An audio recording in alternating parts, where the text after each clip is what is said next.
Hello, അസ്സാം വലൈക്കും. Welcome back to my channel. അപ്പോൾ നമുക്ക് ഇന്നത്തെ റമദാൻ വിശേഷങ്ങളൊക്കെ കണ്ടാലോ.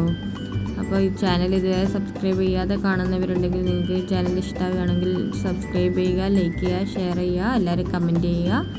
അപ്പോൾ അത്താഴത്തിന് പുട്ടും അതുപോലെ തന്നെ ചായയായിരുന്നു. അപ്പോൾ ഇങ്ങനെ അത്താഴമൊക്കെ കഴിച്ചു. പിന്നെ നിസ്കാരവും കാര്യങ്ങളൊക്കെ കഴിഞ്ഞ് കിടന്ന് അതൊക്കെ കഴിഞ്ഞ് പിന്നെ ഉച്ച കഴിഞ്ഞിട്ട് നോമ്പ് തുറക്കാനുള്ള സാധനങ്ങൾ ഉണ്ടാക്കേണ്ട തിരക്കായി. അപ്പോൾ ഇന്ന് ചപ്പാത്തി ഉണ്ടാക്കാമെന്നാണ് വിചാരിച്ചത്. ചപ്പാത്തിയും ചിക്കനും. അപ്പോൾ അതിന് വേണ്ടിയിട്ടുള്ള ചപ്പാത്തിക്കുള്ള മാവും കാര്യങ്ങളൊക്കെ കുഴച്ച് വെച്ചു. അതിനുശേഷം സ്നാക്സ് ആയിട്ട് ഇറച്ചിപ്പത്തിരി അതുപോലെ തന്നെ തരി മുട്ട നുള്ളി ഇട്ടതാണ്. അപ്പോൾ തരി മുട്ട നുള്ളി ഇട്ടതിൻ്റെ റെസിപ്പി ഞാൻ ഇതിൽ ഇൻക്ലൂഡ് ചെയ്യുന്നുണ്ട്. അപ്പം അങ്ങനെ ഇറച്ചിപ്പത്തിൻ്റെ മാവൊക്കെ വെച്ച് അതുപോലെ തന്നെ പരത്തി എടുക്കുന്നുണ്ടായിരുന്നു. അതുപോലെ ഷേപ്പ് ചെയ്തെടുക്കുന്നുണ്ടായിരുന്നു. എൻ്റെ അടുത്ത് കട്ട് ചെയ്യുന്ന കട്ടർ ഇല്ലാത്തതുകൊണ്ട് തന്നെ ഞാൻ കത്തി കൊണ്ടാണ് ഷേപ്പ് ചെയ്തെടുത്തിട്ടുണ്ടായിരുന്നത്. അപ്പോൾ അത് കഴിഞ്ഞ് പിന്നെ മുട്ടയും തരിയും കാച്ചിന് ഒരു മുട്ടയാണ് ഞാൻ ഇവിടെ എടുത്തിട്ടുള്ളത്. നിങ്ങൾക്ക് ആവശ്യത്തിനുള്ള എടുക്കുക.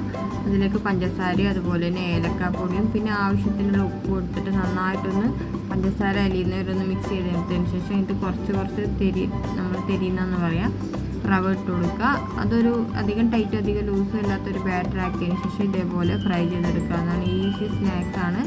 നമുക്ക് പെട്ടെന്ന് ഉണ്ടാക്കി വീട്ടിലുള്ള സാധനം വെച്ച് തന്നെ പെട്ടെന്ന് ഉണ്ടാക്കിയെടുക്കാൻ പറ്റിയ നല്ല സ്നാക്സും കൂടിയാണ്. അപ്പോൾ എല്ലാവരും ട്രൈ ചെയ്തിട്ട് ഫീഡ്ബാക്കൊക്കെ അറിയിക്കുക. അങ്ങനെ അതൊക്കെ ഫ്രൈ ചെയ്തെടുത്തു. പിന്നെ ബാക്കിയുള്ള ഇറച്ചിപ്പത്തിനും കാര്യങ്ങളും എല്ലാം ഫ്രൈ ചെയ്തെടുത്തു.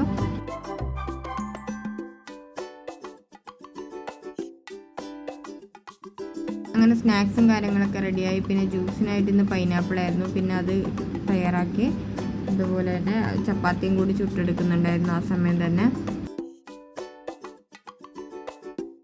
അങ്ങനെ എല്ലാം സെറ്റായിട്ടുണ്ട്. അപ്പോൾ നോമ്പ് തുറക്കേണ്ട സമയമായി തുടങ്ങിയിരുന്നു. അപ്പോൾ ടേബിളിലെല്ലാം സെറ്റ് ചെയ്ത് വെച്ചു.